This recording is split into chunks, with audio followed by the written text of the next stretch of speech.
स्वाभिमान जनसंवाद यात्रेच्या शुभारंभाच्या निमित्ताने ज्यांनी या ठिकाणी आता आपल्याला मार्गदर्शन केलं आणि ज्यांच्या शुभ हस्ती यात्रेचा शुभारंभ झाला असे आपले सर्वांचे नेते राष्ट्रवादी पक्षाचे प्रांताध्यक्ष जयंत पाटील साहेब,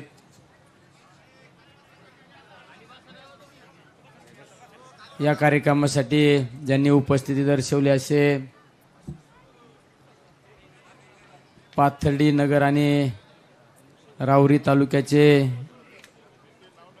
कर्तव्यदक्ष आमदार प्राजक्तदादा तनपुरे, श्रीरामपूर तालुक्याचे आमदार लहुजी कानडे साहेब, राष्ट्रवादी पक्षाचे जिल्ह्याचे संपर्क प्रमुख अंकुश अण्णा काकडे आणि व्यासपीठावरील राष्ट्रवादी काँग्रेसचे जिल्हाध्यक्ष, शिवसेना पक्षाचे जिल्हाध्यक्ष गाडे सर, राजेंद्र दळवी, नगर शहराचे प्रथम महापौर भगवानराव फुलसौंदर, अशोकरावजी बाबर, शिवसेनेचे उपनेते साजन भैया, सत्तारभाई तांबुळे, शौकतभाई तांबुळे, नगर शहराचे माजी महापौर अभिषेक भैया कलमकर,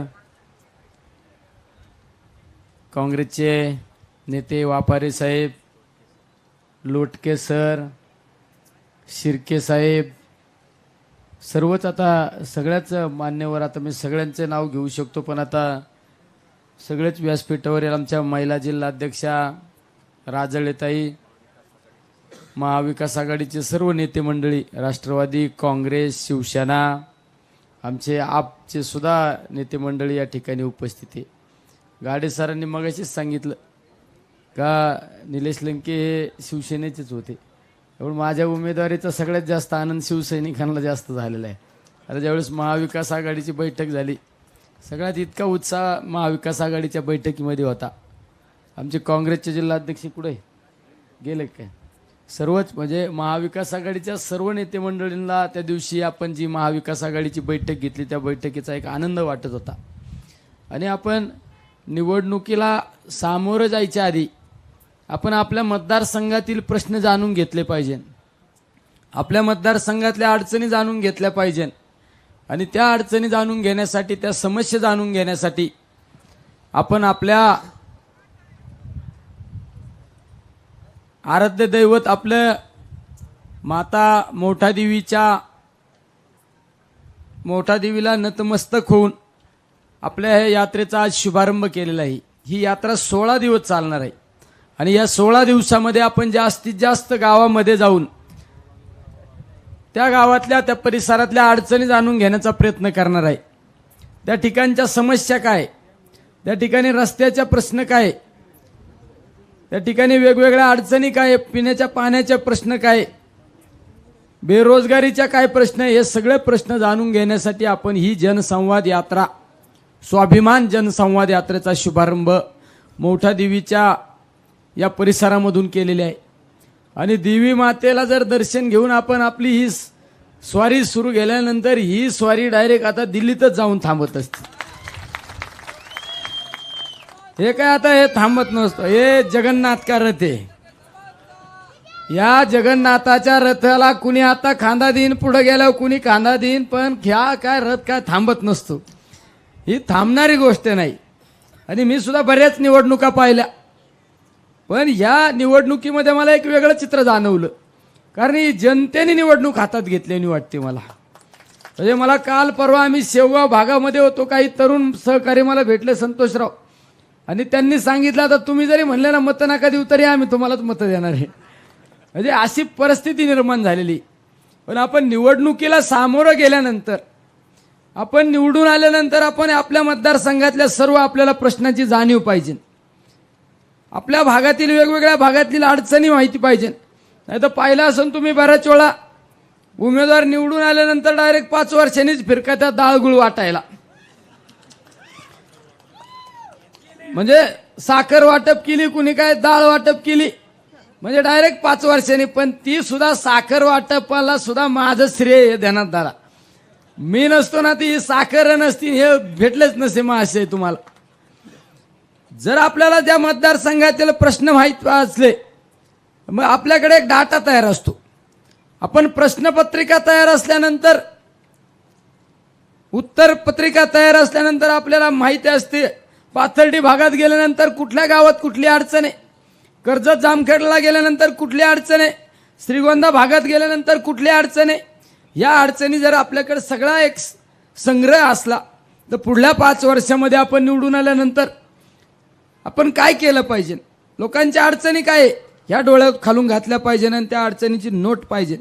म्हणून आपण प्रत्येक गावामध्ये जाऊन ही जनसंवाद यात्रेच्या माध्यमातून प्रत्येकाचं मत जाणून घेण्याचा प्रयत्न करणार आहे. त्याचा शुभारंभ आज या ठिकाणी केला मोठा देवीचं दर्शन घेऊन, आणि त्याचा समारोप नगरच्या विशाल गणपतीचं दर्शन घेऊन आपण त्याचा समारोप करणार आहे. तो समारोपाचा कार्यक्रम आपले सर्वांचे युवा नेते आदरणीय आदित्य ठाकरे साहेबांच्या उपस्थितीमध्ये त्याचा समारोप करणार आहे. नंतरच्या 17 तारखेपासून तर 25 तारखेपर्यंत एक फॉर्म भरण्याचा कालावधी आणि नंतरचा निवडणुकीचा धामधुमीचा कालावधी असणार आहे. पण या 16 दिवसामध्ये आपण जास्तीत जास्त गावात जाऊन भेटी घेण्याचा प्रयत्न करणार आहे, त्यांच्या अडचणी जाणून घेण्याचा प्रयत्न करणार आहे. आपल्या भागामध्ये मला सुद्धा बऱ्याच पत्रकारांनी प्रश्न विचारला की तुम्ही निवडणुकीला कसं सामोरं जाणार. मी सांगितलं, निवडणुकीला सामोरं जात असताना हा मतदारसंघ भौगोलिकदृष्ट्या सर्वात मोठा मतदारसंघ आहे आणि या मतदारसंघातल्या भागातील वेगवेगळ्या अडचणी आहेत. आपला भाग जवळजवळ 70-75% भाग आपला दुष्काळी भाग म्हणून आपल्या मतदारसंघाकडे पाहिलं जातं. नगर दक्षिण मतदारसंघाकडे एक 15-20% हा भाग पिण्याच्या पाण्याच्या ओलिताखाली असणारा भाग आहे. मग 75% जर भाग दुष्काळी आहे, मग त्या भागातल्या अडचणी काय, तर सगळ्यात महत्त्वाची अडचण आहे ती म्हणजे बेरोजगारी.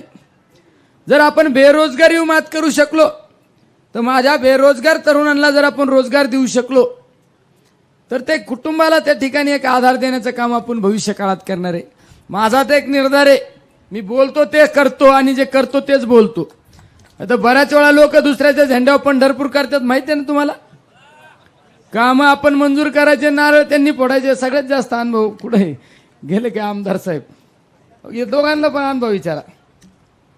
माझ्याकडे सुद्धा आता यांनी सबस्टेशन मंजूर केले, दुसऱ्यात नारळ फोडून जातात. अरे काय घेणं नाही देणं नाही, त्यांचं काही पत्र नाही. म्हणजे आपण जे बोलतो ते करतो आणि जे करतो तेच बोलतो. भविष्य काळात तुम्ही जर मला संधी दिली ना, प्रत्येक तालुक्यात MIDC उभी केल्याशिवाय स्वस्त बसणार नाही. प्रत्येक तालुक्यात MIDC, ही बेरोजगारी कमी झाली पाहिजे.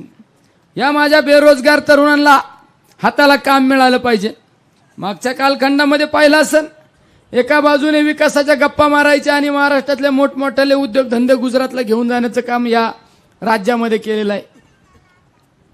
पिण्याच्या पाण्याच्या बाबतीत सुद्धा अनेक योजना आहे. आमच्या नगर भागामध्ये साखळाई म्हणून योजना आहे. ती योजना निवडणूक आल्यानंतर मतं मागायची आणि परत 5 वर्ष त्या योजनेकडे पाहायचं नाही. त्यावेळेस तिथं सन्माननीय साहेबांनी सांगितलं होतं मोठ्या, की साखळाईचं पाणी आणलं नाही तर मी मतदान मागायला सुद्धा येणार नाही. आता उलट साखळाई भागातल्या 30-35 गावातल्या लोकांनी त्यांना प्रश्न विचारला पाहिजे. आणि तुम्ही तर सांगितलं होतं पाणी आणतो. इकडं आमच्या शेवगाव भागात गेल्यानंतर सांगितलं होतं की ताजनापूरचं पाणी आम्हाला आणू. त्या भागात त्या गावातल्या लोकांनी मला सांगितलं, त्या परिसरातल्या घोषणा दिले, आश्वासनं दिले, परत आम्हाला पाहायलाच मिळाले नाही म्हणले. म्हणजे आमच्या घोसपुरी भागात MIDC आणू, घोसपुरी भागात MIDC आणू, खरवंडीला पाणी आणू, इतक्या मोठमोठ्याला गप्पा मारल्या. लोकांना वाटलं आईला खरं काहीतरी करीन, पण 5 वर्ष तुम्हाला बघायला सुद्धा मिळाले नाही. तुम्ही पाहिलं असेल, तुमचा नगर पाथर्डी रस्ता तर इतकी रस्त्याची दुरावस्था होती, 450 लोक मृत्युमुखी पडले. बरोबर आहे ना. माझ्या बरोबर उपोषणाला बरोबर शिवशंकर दादा होते, हरिहर होते, किसनराव होते, रफिक भाई हे सगळे होते, प्रताप काका हे सगळे उपोषणाला होते. प्राजक्त दादा पण नंतर उपोषणात सहभागी झाले. 450 लोकांचा बळी गेला आणि त्यांना या भागा यायचं म्हणलं तर हेलिकॉप्टरने येत होते. हेलिकॉप्टरने फिरले अरे त्या रस्त्याच्या कामासाठी आम्ही उपोषणाला बसलो. त्यांनी सत्तेचा गैरवापर केला. कलेक्टरला सांगितलं, आम्ही कलेक्टरच्या दारात उपोषणाला बसलो असताना सांगितलं की अजिबात उपोषणाकडे जायचं नाही. पण आम्ही पण हट्टी आहेत. आम्ही जे ठरवलं तेच करतो. आम्ही सांगितलं नाही, आम्हाला माहीत नाही, आम्ही उठणार नाही. रस्त्याचं काम सुरू झाल्याशिवाय उठणार नाही. प्रत्येक त्या रस्त्याचं काम सुरू झालं आणि आपण ते उठलो आणि आज रस्ता जो चांगला आहे. नंतर त्याचं श्रेय घेण्याचा पण प्रयत्न केला. मी मोठा देवीच्या देवदर्शनाला आलो, इथं बोर्ड लागले होते का रस्त्याचा म्हणजे यांच्या माध्यमातून रस्ता झाला. म्हणजे फक्त खोटे आश्वासने द्यायचे. तुम्ही काहीतरी सांगितले हेलिकॉप्टरनी. नवरात्राला आपण माता मोठा देवीच्या देवदर्शनाचं ट्रिपचं आयोजन केलं. म्हणलं नाही आपल्याला मोठ्या देवीला जायचं. आले हेलिकॉप्टर घेऊन आणि हे उलटच हेलिकॉप्टर फिरलं डाव्या बाजूने. म्हणलं हे यांना आताच उतारती कळा लागली, आताच लागली. म्हणलं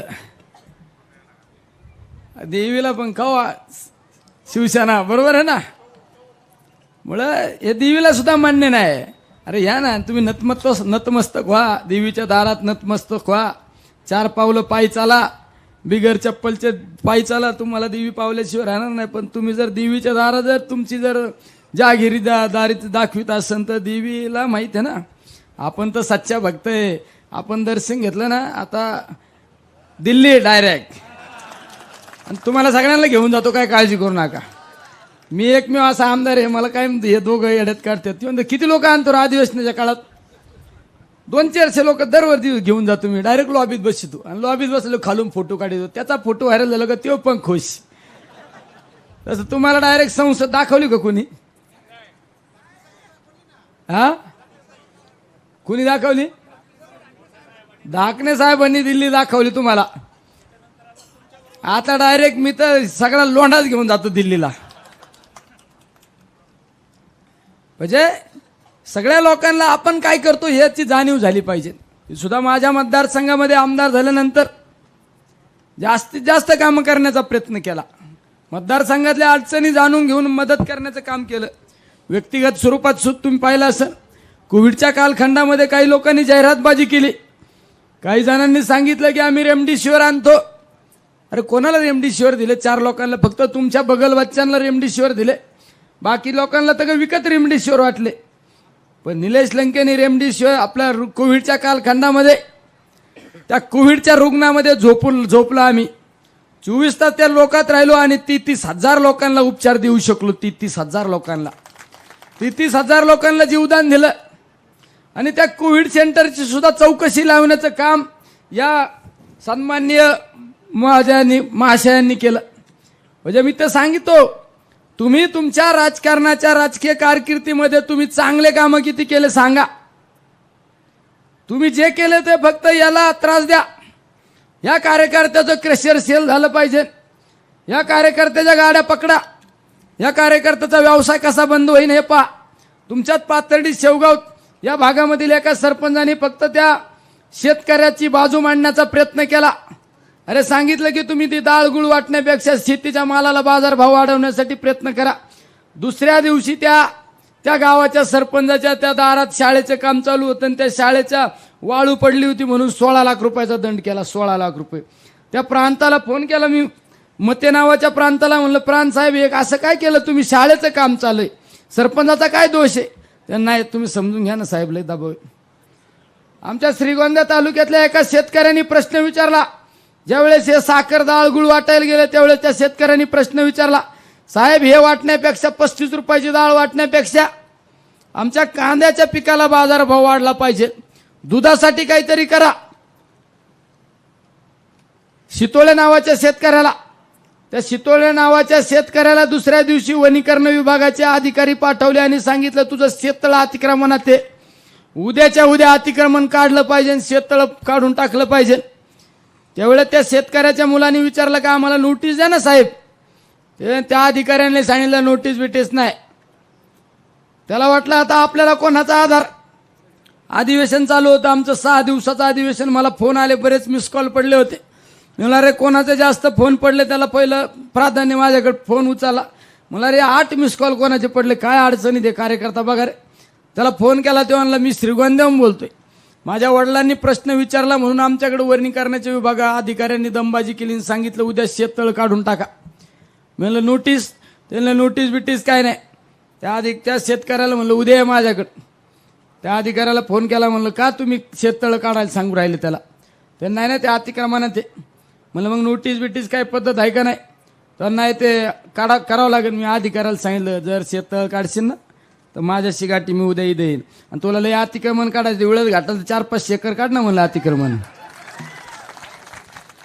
अरे स्वतः काचच्या घरात राहायचं आणि दुसऱ्यावर दगड आणायचे, ही पद्धत या ठिकाणी चालू आहे. महानगरपालिकेची आमचे नगरसेवक बसलेले आहेत सगळे. महानगरपालिकेचा त्या ठिकाणी अधिकाऱ्यांवर दबाव आणून 3.5-4 कोटी रुपयाची पट्टी माफ केली. बरोबर आहे की नाही. पाणी पट्टी 3.5-4 कोटी रुपयाची पट्टी माफ केली. म्हणजे फक्त आपल्या पोळीव कसं तूप ओढता येईल. राजकारणामध्ये 2 वर्ग असतात मित्रांनो. एक वर्ग असतो की सत्तेतून संपत्ती, राजकारणातून सत्ता मिळवायची आणि सत्तेतून संपत्ती कमवायची, प्रतिष्ठा कमवायची. आणि लोकांना फक्त मोठ्या गप्पा गोष्टी मारायच्या आणि भूलभुलाया करायचा. राजकारणामध्ये एक दुसरा वर्ग असतो, त्या वर्गामध्ये आम्ही काम करणारे सर्वसामान्य कार्यकर्ते. राजकारणातून सत्ता मिळवायची आणि सत्तेच्या माध्यमातून माझ्या सर्वसामान्य लोकांना कसा न्याय देता येईल, माझ्या गोरगरीब लोकांना कशी मदत करता येईल, माझ्या त्या मतदारसंघातील प्रलंबित प्रश्नाला आपण त्या ठिकाणी प्रश्न सोडवणूक करता येईल, यासाठी सत्ताचा वापर करणारे आम्ही सर्व कार्यकर्ते या ठिकाणी बसलेलो आहे. मी तर कालही आमदार नव्हतो, आजही आमदार नाही, उद्या पण आमदार नसणारे. मी आजही कार्यकर्ता आहे, उद्या पण कार्यकर्ता असणारे, परवा पण कार्यकर्ता असणारे. नेहमी कार्यकर्ता म्हणून आम्ही प्रत्येकाला त्या ठिकाणी मदत करण्याचं काम केलं जातं. आता तर एका कार्यकर्त्याने तर डायरेक्ट सांगितलं होती, यांचा एक रेकॉर्डिंग कॉल दाखवा आणि 1000 रुपये मिळवा. त्याचा तर इतका मला आता सुरू झालंय. सकाळीच आमच्या केडगावच्या एका नगरसेवकांनी मला फोन केला. मी म्हणलं बोला विजयराव काय. ते म्हणलं काय नाही, आम्ही इथं मॉर्निंगचा ग्रुप एक, त्या ग्रुपच्या आमची पॉईंट लागली होती. तुझा साहेब फोन उचलितो का आमचा माणूस फोन उचलितो बघा. त्याच्या साहेबाचा तर फोन उचलायचा काय संबंध नाही, पीएच नाही फोन उचलित साहेबाचा काय विषय. मला फोन म्हणलं बोला काय विजयराव. ते म्हणलं काय नाही, मी 10,000 रुपयाचे पैन जिंकलो. म्हणलं बरं आहे आता.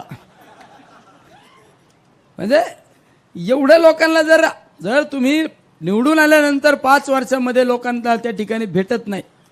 कार्यकर्त्यांना शेवट सत्य, आपण ज्यावेळेस एखाद्या पदावर जातो लोकप्रतिनिधी मोजून, त्या पदाचा अर्थ काय, तुम्ही जनतेचे सेवक असता आणि जनता ही राजा असती. तुम्हाला असं वाटतं की आम्ही पदावर आल्यानंतर आम्ही राजा आहे आणि जनता ही म्हणजे आमची प्रजा आहे. शेवट तुम्ही बसलेले राजा आहे. तुम्ही ठरवणार आहे आम्हाला कुठल्या जागेवर बसवायची. मग आज या ठिकाणी कुणी आमदार आहे, कुणी नगरसेवक आहे, कुणी महापौर आहे, कुणी सरपंच आहे, हे कुणी ठरवलं. तुम्ही ठरवलं म्हणून आम्ही पदावे. उद्याची ही लोकसभेची निवडणूक आहे, नगर दक्षिण लोकसभेची निवडणूक. तुम्ही ठरवणारे कोणाला दिल्लीला पाठवायचं. शेवट जनता महत्वाची. जनशक्तीच्या विरोधात ही निवडणूक, ही धनशक्तीच्या विरोधातली ही जनशक्तीची निवडणूक आहे. बऱ्याच वेळा आता सांगितलं जातं की आता लय मोठी यंत्रणा येणार आहे आणि मग आता काय सगळंच होणार आहे.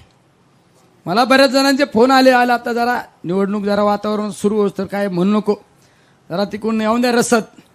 मी सांगतो तू पण घे निम्मे मला पण दे खर्चायला. म्हणजे रसद यंत्रणा, हे यंत्रणा सगळी भाडोत्री आहे, हे डब्या डुब्यावाले आहेत हे यंत्रणा. पण निलेश लंकेकडे यंत्रणा आहे, जीवाभावाचे लोक आहे माझ्याकडे. ही ताकद माझी महत्वाची. मला जर एखाद्याने प्रश्न विचारला तू आयुष्यात काय कमवलं, मी सांगू शकतो मी आयुष्यात काय कमवलं मला माहीत नाही. मी आयुष्यात जे कमवलं हे लाख मोलाचे माणसं ज्यांची किंमतच होऊ शकत नाही असे माणसं कमवण्यात त्या ठिकाणी कमवलेले आहे.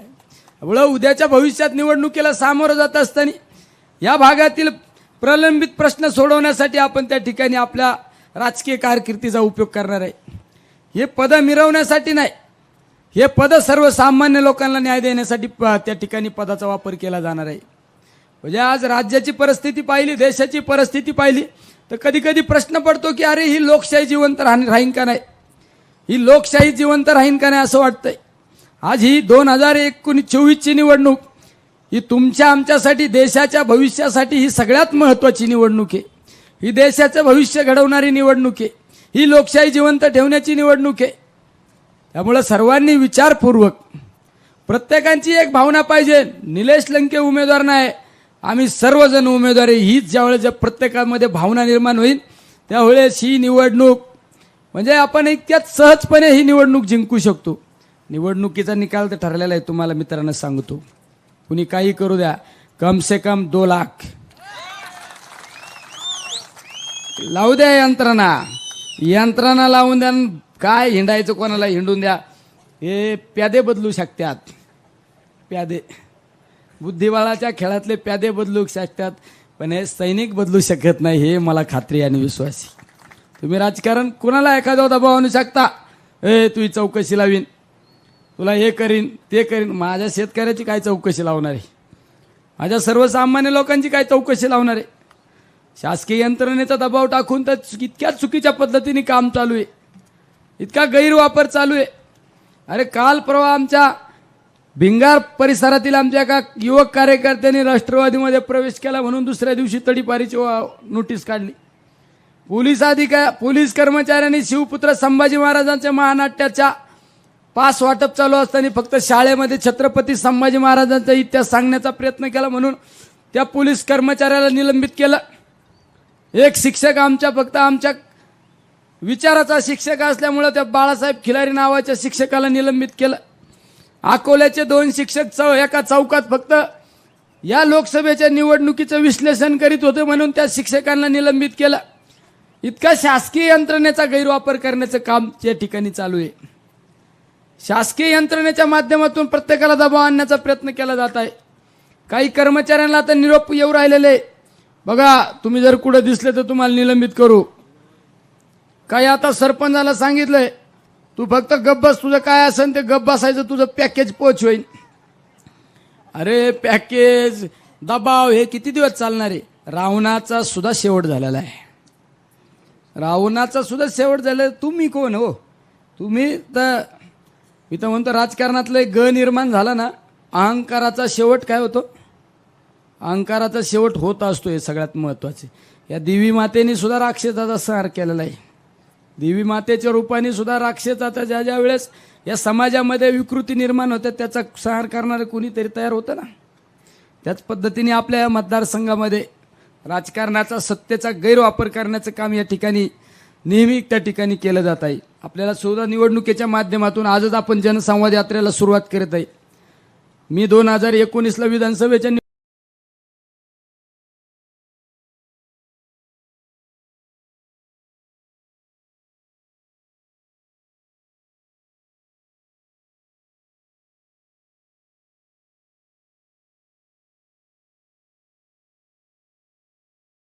त्यांनी परमिशन लगेच दिलं, पण काल आपण पत्र दिल्यानंतर सांगितलं नाही गाड्या आरटीओ कडे चेक करायला पाठवा. मग आरटीओ झालं, मग ते डिपार्टमेंट व्हेरीफाय करीन. अरे तुम्हाला काय ताकद लावायची चुकीच्या पद्धतीने लावा. तुमचं फक्त 13 तारखेपर्यंत चालणार आहे दुकान आहे, ते दुकान तुमचं बंदच पडत असतं. आणि प्रत्येक तालुक्यात त्यांना 4-6 डापडेवाले ठेवलेले आहेत. त्या डापडेवाल्यांनीच वाजवायचं. ते म्हणून नाही मग पहिनीला नाही तर तू या साहेबाला फोन लाव, मी माझ्या माणसाला फोन लावतो. नाही फोन उचलला तर अर्धा तासात रिटर्न नाही फोन आला नाही, मी तुझ्या तंबूत दाखवलो तर नाही तू माझ्या तंबूत दाखवलो. अरे हे फक्त लोकांना राजकारणातून फक्त आपल्या प्रतिष्ठेसाठी लोकांना त्या ठिकाणी दबाव तंत्राखाली ठेवण्याचं काम या ठिकाणी केलं जात आहे. त्यामुळे या जिल्ह्याला मी सांगू इच्छितो, मोकळा श्वास घेतला पाहिजे. कोणाला कोणत्या पद्धतीने कोणाला कोणत्या विचाराने राजकारण करायचं असेल त्यांना राजकारण करून द्या. प्रत्येक तालुक्यामध्ये ढवळाढवळ करायची, प्रत्येक तालुक्यामध्ये चुकीच्या पद्धतीने सत्तेचा गैरवापर करण्याचं या मतदारसंघामध्ये काम चालू आहे.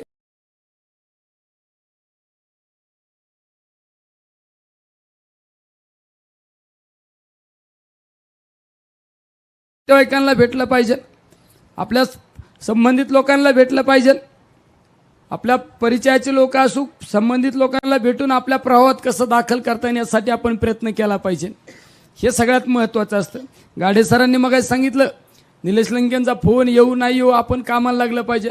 बऱ्याच वेळा मी सुद्धा एक नवीन उमेदवार आहे, माझ्याकडून एखाद्याला फोन नाही झाला, एखाद्याची संपर्क न साधला तर त्यांनी नाराज न होता आपण ठीक आहे बुवा समजून घेतलं पाहिजे. ही निवडणूक ही समजून उमजून घेण्याची निवडणूक आहे आणि आदरणीय पवार साहेबांच्या विचाराची निवडणूक आहे. आदरणीय बाळासाहेब ठाकरे असू, बाळासाहेबजी थोरात असू, या सुसंस्कृत नेते मंडळींच्या नेतृत्वाखाली आपण ही निवडणूक लढवत आहे. त्यामुळे या निवडणुकीच्या माध्यमातून सर्वांनी म्हणजे आजच आपल्या या मोठा देवीच्या पायथ्याला सर्वांनी खुणगाड बांधली पाहिजे. आम्ही आपल्याकडं 4 तारखेला या मोठा देवीच्या दर्शनाला गुलालच घेऊन येऊ, ही सर्वांनी त्या ठिकाणी शपथ घेतली पाहिजे. आणि या ठिकाणी कमी कालावधीत इतक्या